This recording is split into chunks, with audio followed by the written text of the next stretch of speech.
Panginoon, salamat sa lahat ng ibinigay mo sa mga nakaraang mga araw at linggo ng aking buhay, sa proteksyon mo, sa mga blessings mo, sa mga answered prayers ko.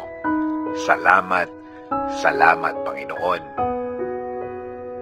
Alam po namin na kapakanan po namin ang una sa inyo bilang bahagi ng pagmamahal niyo sa amin, Lord.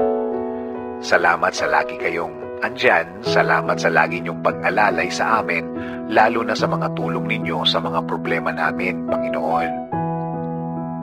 Kaya Panginoon, ipinagkakatiwala po namin ang aming ngayon at ang mga darating na mga araw.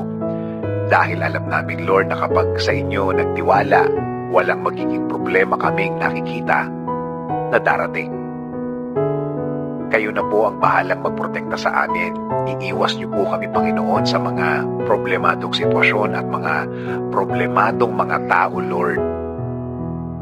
Kasi, Panginoon, kung kami lang po ang gagawa nito, hindi po namin ito kakayanin.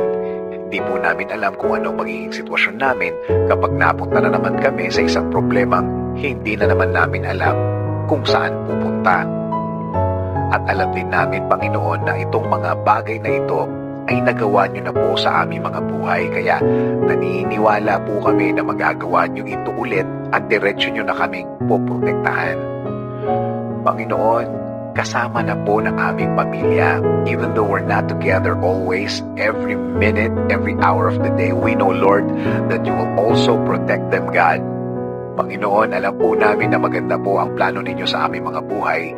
Alam po namin na kapag kayo ang nag-provide at tinupad nyo ang inyong plano sa buhay namin, alam namin, Lord, na ang lahat ay maayos dahil walang problema ang lilitaw dito. Panginoon, amin din pong ipinagdadasal ang aming bayan.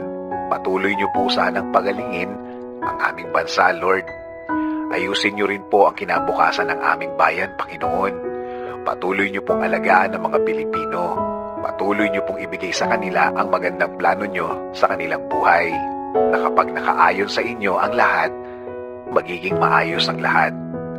Panginoon, ibinibigay po namin ang aming ngayon at ang aming mga bukas. Maniniwala at magtitiwala po kami sa inyong pagmamahal at patuloy kaming nasa ilalim ng inyong kapangyarihan, Panginoon. Kaya patuloy po ang aming paanyaya na pasukin niyo, Lord, ang aming mga buhay. In Jesus' name we pray. Amen.